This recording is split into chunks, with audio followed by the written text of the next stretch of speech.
So we fast forward to Jack walking the path. The sun's all the way out now, which just makes everything worse. Bad enough Buddy in the wilderness, but the wilderness in the dark? Ah! Hell no. Hell no, bruh. Wilderness in the dark? Absolutely not. You got me all the way up. The absolutist all the way is just up. It's no cap. All right, we got us a new contender. This is Sensei KLX. Horror games nobody is surviving. Let's check it out. Horror games. Games that some love and some hate. Games that cause nightmares and raise your heart rate. Games where your sole purpose is to survive. So today, I'm talking about horror games nobody is surviving. Let's start it off with Poppy Playtime. Now, Poppy Playtime... To be honest, I'm not surviving. Yo, be realist. Unless I just don't fuck with shit. If you put me in the Poppy Playtime building and I don't have to fuck with nothing, I'm good. Is a horror adventure puzzle game. It takes place in an abandoned factory with sentient toy beings. Toys that are alive. And I ain't talking about Toy Story. These people in this factory made children into toys. Yep. Y'all are sick. These are terrible. Very. They built an entire orphanage. It was steady making experiments. I am appalled. This means Huggy Wuggy, Mommy Longlegs, etc. were all children once. What the f? No! We play as a former employee of this place. The only reason why Brody's coming back is because he got a mysterious ass letter in the mail. Now, me personally, if I seen a letter that said, "Everyone thinks the staff disappeared 10 years ago. We're still here. Find the flower." I'ma be like, nah. Oh God. Flower. I'm not stepping foot in this establishment. But let's get serious. No, you're not surviving this.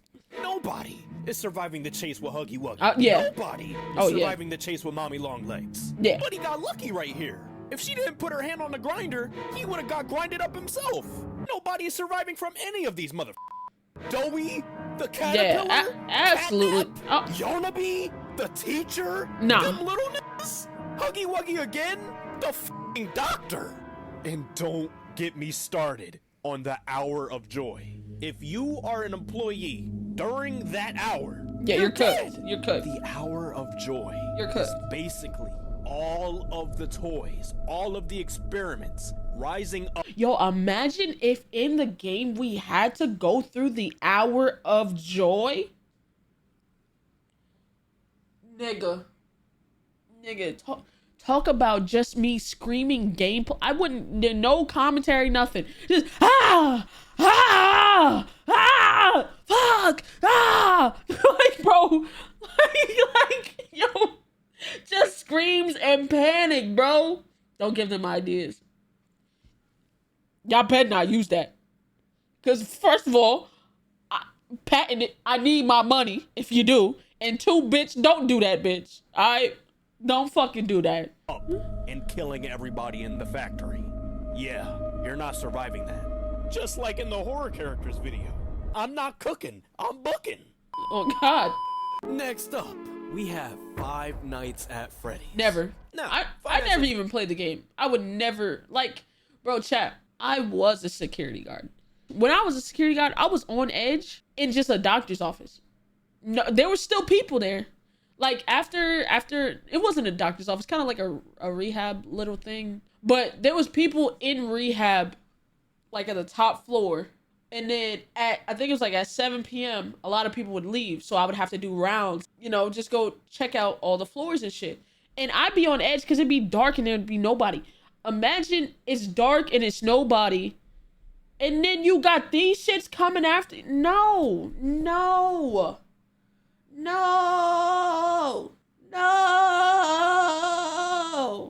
Absolutely not. Find somebody else to do it. Freddy's is an indie point-and-click horror game where your entire goal is to survive from animatronics that come to life.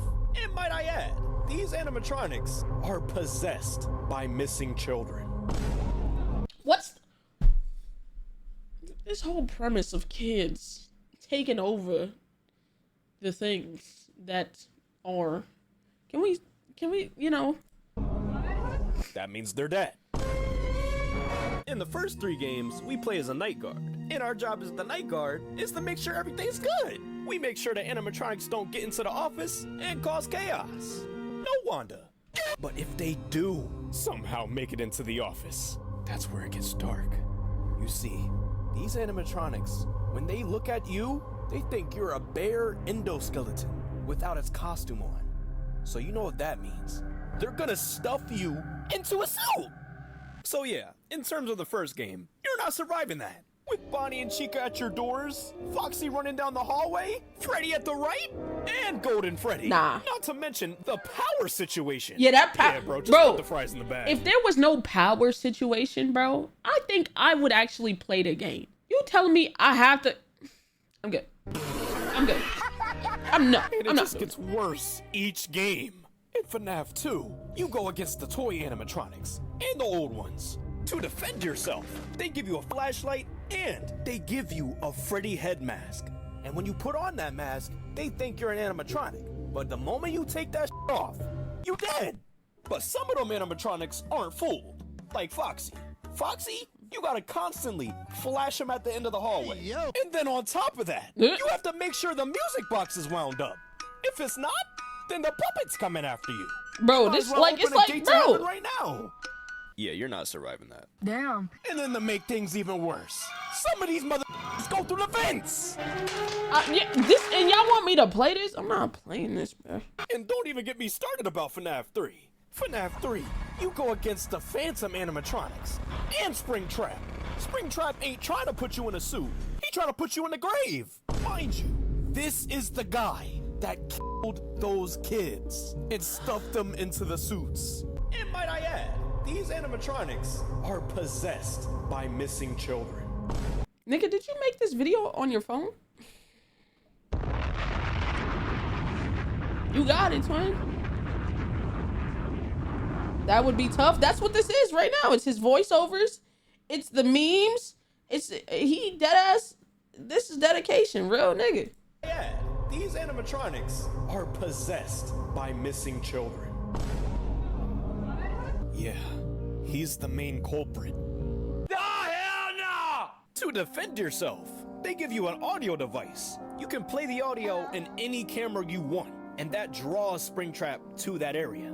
And when you move to the left, they give you a control panel where you have to reboot ventilation, camera system, and the audio device. If you use the audio device too many times, you gotta reboot. If you're on the cameras for too long, gotta reboot. And when you gotta breathe, you gotta recode that ventilation. Hell and no. then to end it off, you have vent cameras to see where Springtrap's gonna be. And you can also close doors to seal that man in there.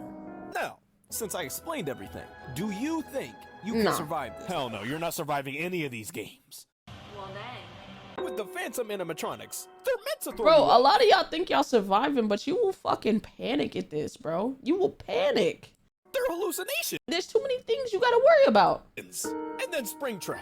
He's literally a killer. He's the purple guy. Kratos said it best. So what do you say? No. No. But FNAF 4. Y'all saw that? Y'all saw that? FNAF 4. Holy hell, you're not surviving. Out of all the games, this one is easily the most terrifying. Oh, hell no. You play as a 5, 6, 7-year-old in a bedroom against the nightmare animatronics. These Oh, hell no. behemoths. Hell no, you're not surviving this one. As a 5, 7-year-old doing this? No! And then don't even get me started on sister location. Hell no. Hell no! Absolutely Next not. up, we have Fears to Fathom. Fears to Fathom is I'd survive Home Alone. I'd survive Carson House. I don't know about the cult one. That cult one is crazy. But everything else, I think I got it. psychological horror game where each episode unveils a short story narrated by the ones who survived. Mind you, these episodes are based off of real stories. Real! Is this serious? And so today, we're gonna be talking about Ironbark Lookout. Now, during Ironbark Lookout, you play as this guy named Jack Nelson. Yeah, This is Ironbark Fire Lookout, I'm good. Basically somebody situated in an outpost who reports on wildfires. He's transferred to a new outpost in Ironbark State Park, but he can't shake the feeling something's up. Something's off.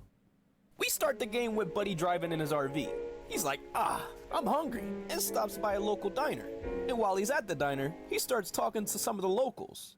The locals start bringing up news about 3 missing kids. Hikers, tourists, all going missing. And it all I don't leads even back to the think I park. talked to any of the locals. I deadass didn't talk to any of the locals. I gotta start exploring more. We fast forward to Jack getting his key and access to his outpost by the park ranger, Billy. And as he's about to leave up to go to his outpost, Billy stops him and says, "Don't travel any further than half a mile or so north of your tower. It's dangerous woods out there, pal." Okay. Like, right, what? We fast forward to Jack settling in. He hops on his computer and watches an introduction video to the park. He finds out exactly what he has to do and gets to work. He gets the wood, takes the wind readings, and inputs the data to the form. Ain't that swell? Then Buddy calls it a night. He got the job finished. Fast forward to night 2. Buddy is out looking at the beautiful view. You know, Just fresh taking cup it of in. coffee. But this next moment is where everything starts turning left. Buddy looks left and sees white smoke in the distance. White smoke, that means campers are out there. They not supposed to be out there. And then to make things even worse, that's out north. Remember what Billy said? Don't go north. Don't travel any further than half a mile or so north of your tower. It's dangerous woods out there, pal. But guess what? You have to. You gotta put out the fire. So we fast forward to Jack walking the path. The sun's all the way out now, which just makes everything worse. Bad enough, Buddy, in the wilderness, but the wilderness in the dark? Hell no. Hell no. Bruh, wilderness in the dark? Absolutely not. You got me all the way fucked up. The absolutist all the way is fucked this up. Is no cap. No! We are not Coyote Peterson! Hell no! No brave wilderness! Jack follows the smoke trail into an empty campsite. Desolate. Abandoned. Everyone out of sight. No Psylocke. Alright, bro. The only presence felt is a subtle whistle in the distance.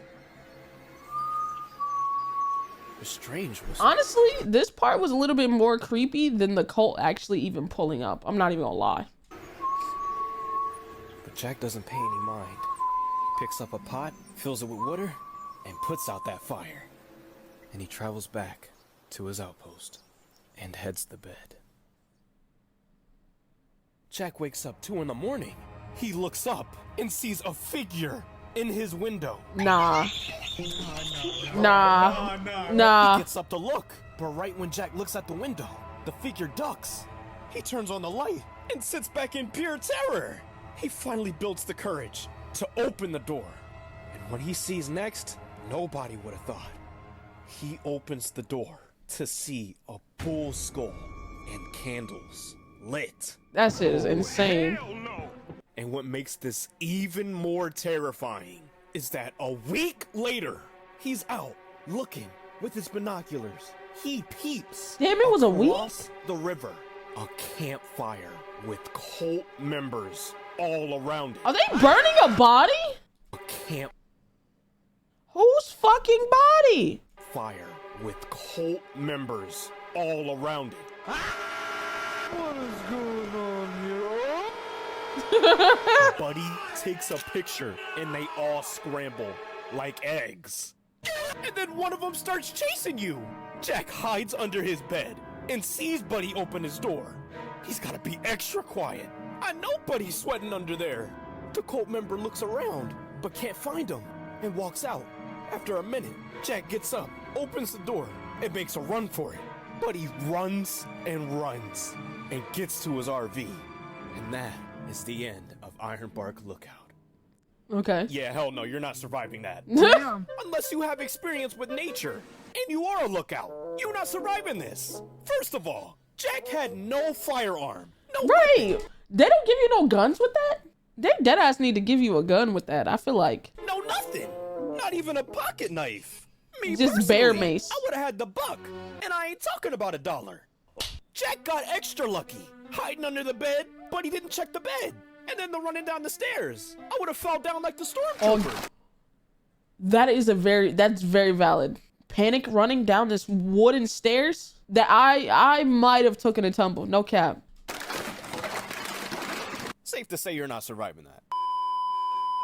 Lastly, let's talk about Amanda the Adventurer. Now. Yeah, I'm good off that. I'm good off Amanda. Yeah, I'm surviving. You're surviving that big motherfucker that comes in there? Just don't use the tapes. True. But like, if you have to, you know what I'm saying? Like, come on, bruh. Come on, bruh.